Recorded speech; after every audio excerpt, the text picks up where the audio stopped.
à ce tutoriel consacré aux fonctions de base de l'outil pinceau dans Photoshop. L'outil pinceau se trouve comme tous les autres sur la palette des outils et est symbolisé par le petit pinceau ici. Il est aussi accessible par un raccourci clavier qui est indiqué entre parenthèses pour ceux qui aiment bien utiliser les raccourcis clavier. Il s'agit du B qui est d'une inspiration de l'anglais brush. Donc ça veut dire que si vous voulez passer de votre outil de déplacement, qui est le V, à votre outil brush, pinceau, vous pouvez passer d'un outil à un autre en l'appelant par sa lettre. Dans le cas du pinceau, c'est le B. Une fois que vous cliquez sur l'outil pinceau, comme pour tous les autres outils, la barre supérieure s'adapte et vous propose toute une série d'options. La première chose que vous voulez faire avec l'outil, c'est de régler sa taille. Pour cela, vous pouvez cliquer ici sur la petite flèche qui va faire apparaître cette fenêtre et vous permet d'augmenter l'épaisseur jusqu'à 2500 pixels du pinceau. La nouvelle version de Photoshop va proposer une épaisseur jusqu'à 5000. Avec 2500, on peut déjà faire énormément de choses. La dureté du pinceau a l'effet suivant. Donc, avec une épaisseur quelconque et une dureté de 100%, je vais choisir la couleur noire dans un premier temps, je dessine une forme parfaite.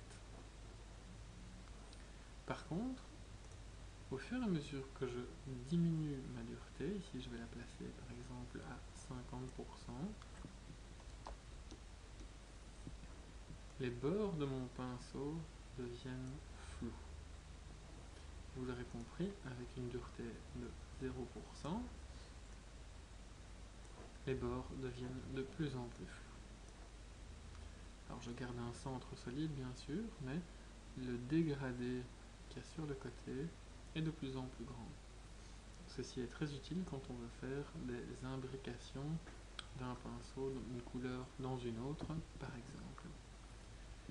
Alors la deuxième chose que je peux faire par rapport à mon pinceau, c'est de régler son opacité. Mettons-la par exemple à 20%. Je travaille de nouveau avec ma couleur noire, mais si maintenant je dessine, vous voyez que je travaille avec une intensité de noir diminuée de 80%.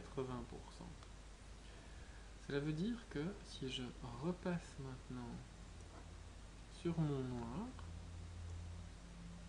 je vais chaque fois rajouter une couche de 20% de noir, ce qui veut dire qu'on va avoir des effets de superposition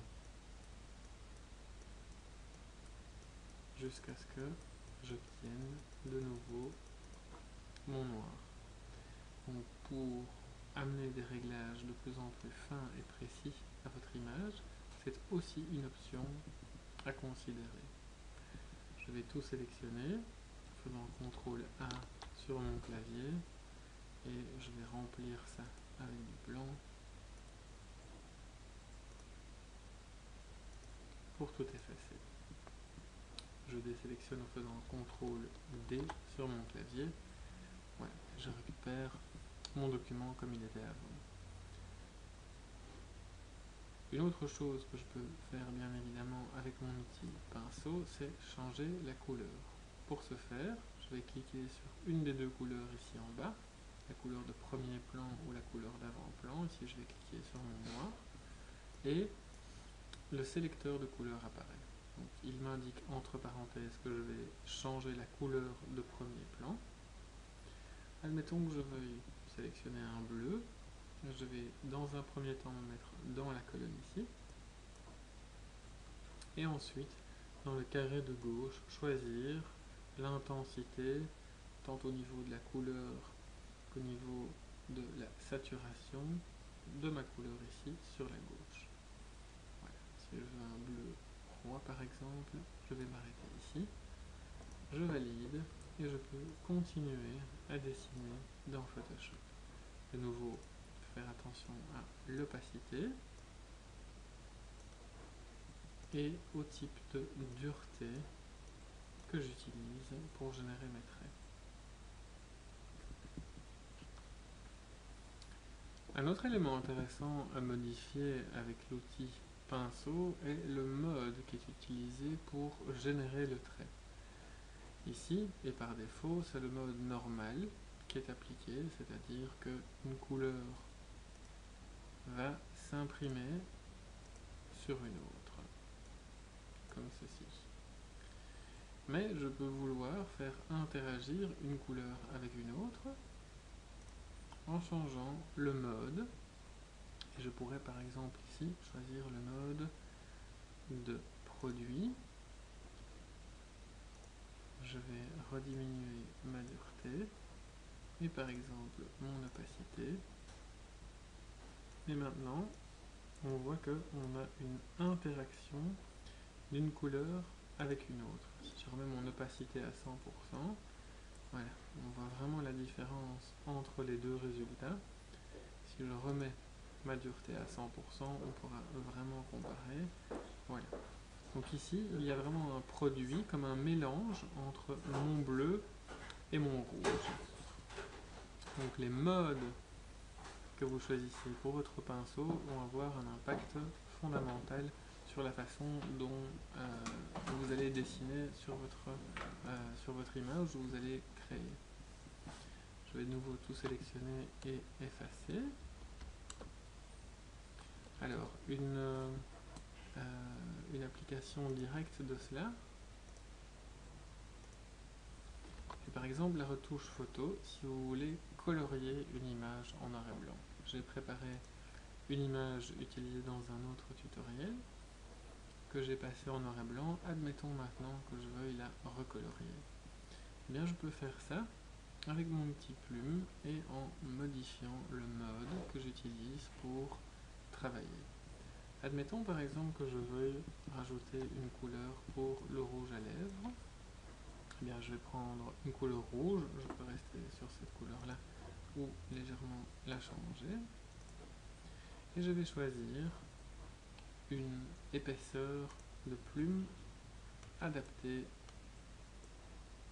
à l'utilisation que je dois en faire. Donc ici, je vais prendre une plume assez étroite et je vais en diminuer la dureté. Pour colorier une photo en noir et blanc, le mode qui nous intéresse n'est pas le mode produit, il fonctionne aussi mais moins bien. Ce qui m'intéresse, c'est le mode couleur. Il est quasiment tout à fait en bas de la liste. Et donc quand vous le sélectionnez et que vous peignez ou dessinez directement sur votre image, la couleur vient directement s'incruster dans votre image de base. Donc si vous voulez bien faire les bords, il va falloir travailler avec un pinceau de plus en plus précis.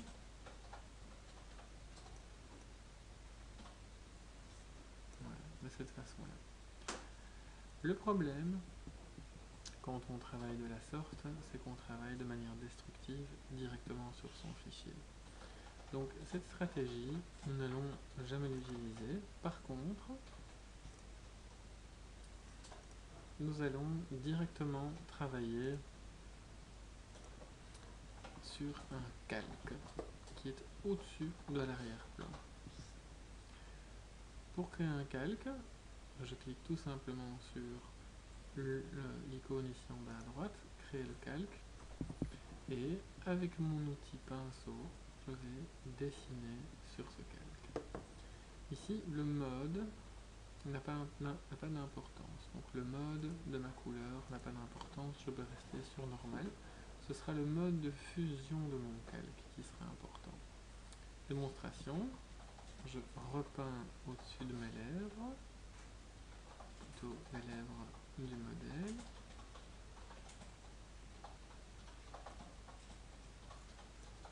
Voilà.